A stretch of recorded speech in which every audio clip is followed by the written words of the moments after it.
Bonjour Joanne. Bonjour Maria-Lisa. Nous sommes aujourd'hui à nouveau pour approfondir. Hein, tu vas nous parler de cette technique, approche que tu maîtrises si bien, qui est le Sensei. Et aujourd'hui, nous allons parler des protocoles.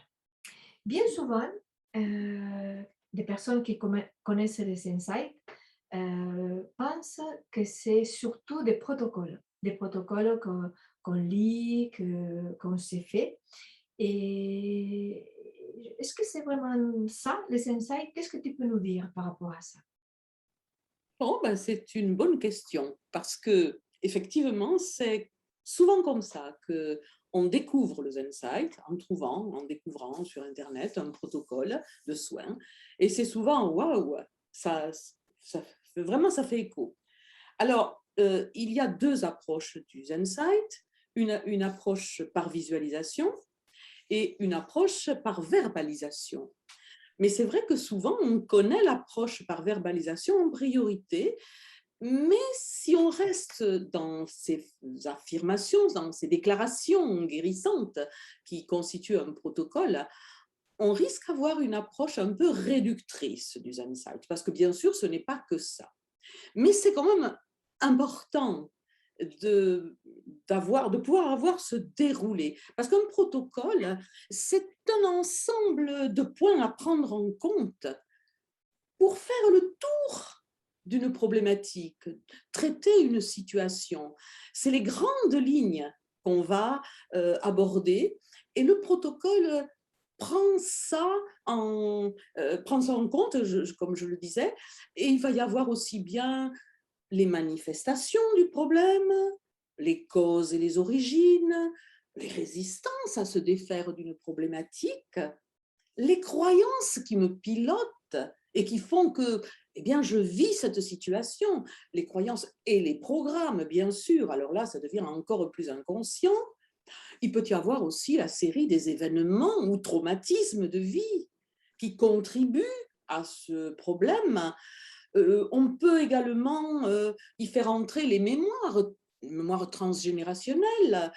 On n'oubliera pas, bien sûr, dans un protocole, d'installer le positif. Bon, enfin, il y a ainsi plein d'ingrédients qui Mhm. ont été réfléchis et qui ont été prévus pour que ce qu'on appelle le protocole constitue un emballage le plus complet qui soit. D'accord.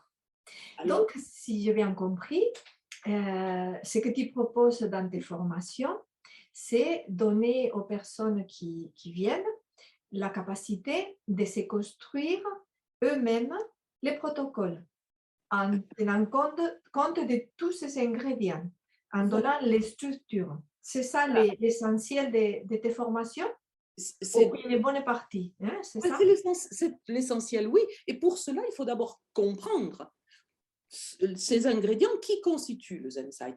Bon, après, il y a la façon de faire des phrases en Zensight. On ne parle pas tout à fait le langage habituel, mais c'est pratiquement le même. Mais on explique tout ça. Il faut d'abord comprendre les protocoles existants qui sont réduits à quelques-uns au départ, mais Mhm. qui constituent euh, des canevas rassurants pour un praticien débutant. D'accord. Mais bien sûr, comme tu le dis, quand on comprend mieux comment ces protocoles sont fabriqués, on va d'abord apprendre à adapter les protocoles existants C'est ça. aux Mhm. problématiques les plus courantes et ensuite, progressivement, à pouvoir carrément en créer de nouveaux. Et là, ça devient passionnant. Là, c'est waouh! Oui, oui. Je suis d'accord parce que je l'ai expérimenté, hein. Et donc, c'est là, en fait, toute la différence entre faire un protocole qu'on trouve dans un livre ou n'importe, tout seul, et quand on est accompagné, donc il y a toute une autre dimension. Est-ce que tu pourrais nous parler de ça? C'est-à-dire, oui, quand on C'est-à-dire accompagne que, une personne, oui, oui, parce que voilà, c'est une autre finalement, le oui, véritable sensei, c'est fait par un accompagnant qui accompagne une personne et qui réalise son protocole adapté à sa problématique. Alors oui, deux choses. Oui, Il y a bien sûr cet aspect qui est souvent le premier auquel on pense, mais il ne faudra pas oublier aussi que le Zensight se pratique en auto-traitement. Et on peut soi-même, hein, faire ses propres phrases, et quand on sait vraiment toutes les directions d'un traitement, on n'aura aucun mal à se faire, à se fabriquer donc toi-même de le mini protocoles ou à suivre aussi un canevas qu'on va pouvoir s'adapter. Alors, comment ça se passe avec une personne que l'on a face à soi, puisque c'est la question que tu me poses en priorité. C'est vrai que si on prend un protocole tout fait, ce que font souvent des praticiens débutants, et il n'y a rien à redire, les protocoles sont faits pour ça. Mais souvent, enfin, on s'aperçoit vite qu'ils peuvent être incomplets dans le cas d'une personne qui vit une situation très spécifique et très particulière. Donc, on va également être dans l'écoute. C'est hyper important. Et puis, on apprend à ne pas dérouler un protocole du début jusqu'à la fin sans s'arrêter.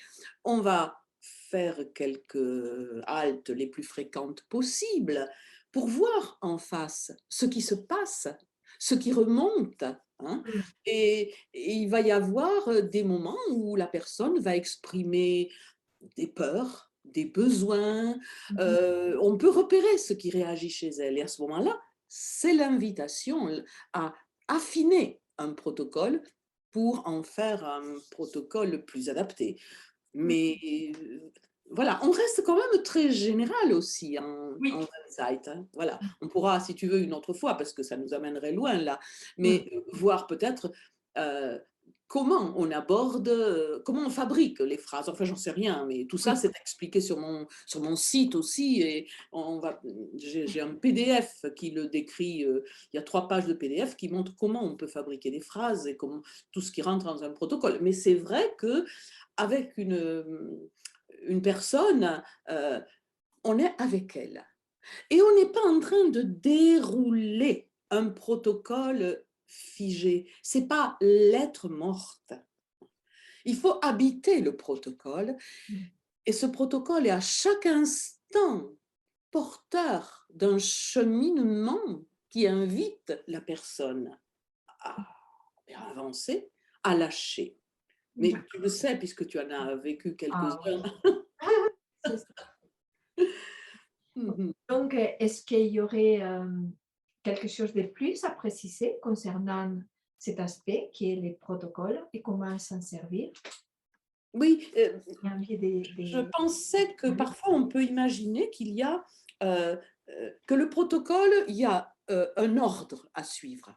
Par Ah, quoi on commence, par quoi on finit. Alors, théoriquement, par la logique, on va plutôt commencer par les manifestations et on aura l'idée de mettre le positif plus vers la fin, quand les choses seront en partie apaisées. Mais ce qui est très amusant, c'est qu'avec le Zensight, on s'adresse à l'esprit le plus inconscient, hein, pour le réveiller un peu et le rendre plus conscient, sortir du pilotage.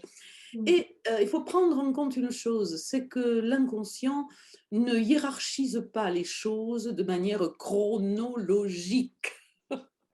C'est associatif. Et la meilleure preuve que je donnerai de tout cela, c'est que lorsque moi-même j'ai découvert le Zensight avec Caroline Roland, j'ai été frappée par le fait que elle fait une session, par exemple, et à un moment donné, elle dit, mais oui, j'ai remarqué que ben, là, la personne n'était pas totalement, elle n'arrivait pas à lâcher. Et là, elle fait une phrase plus adaptée à la résistance, et immédiatement, ça relâche. Et là, elle dit, je répète maintenant tout le contenu de cette session. C'est quand même très intéressant. L'inconscient qui bloquait, waouh, a ramené tout ce qui a été fait. Et voilà, moi je trouve ça, Ouais. ouais, je ne sais pas, j'aime le Zensight, je trouve ça tellement évident. C'est une autre logique. Mmh. Ouais. Mm. C'est tout un art, en fait. D'accord. Oui, certainement, mais comme toutes les pratiques, hein, Mmh. c'est une habitude que l'on prend de fonctionner d'une autre façon, d'une autre manière. OK. Donc, pour les personnes à qui cela intéresse, je mettrai dans la vidéo les liens de ton nouveau site où il y a plein d'informations concernant les insights, Mhm. ainsi que les nouvelles formations que tu proposes. Oui, je mets régulièrement quelques dates. Voilà. Et je dois dire que maintenant, j'ai eu l'idée parce qu'on m'a fait remarquer que parfois, après 3 jours de formation, moi je fais une formation sur 3 jours parce que bon, mais il y a déjà beaucoup de choses et puis on peut en rajouter, on peut toujours s'amuser à faire des formations de 3 jours, 4 jours, 5 jours. C'est vrai, parce qu'il y a plein de choses à dire. Mais moi, je préfère, après une formation qui donne la théorie, le contenu, la connaissance, hein, la plus complète, il y a quand même de la pratique hein, dans les ateliers de formation. Mais faire maintenant, dès le lendemain, ouvrir la possibilité de faire une demi-journée hein, pour s'approprier cette manière de travailler avec le Zensai et le mettre en œuvre tout de suite.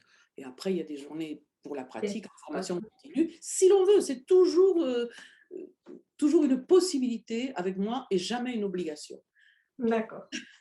OK. Mais merci beaucoup, Joanne. Merci. Merci à toi de me permettre d'en parler.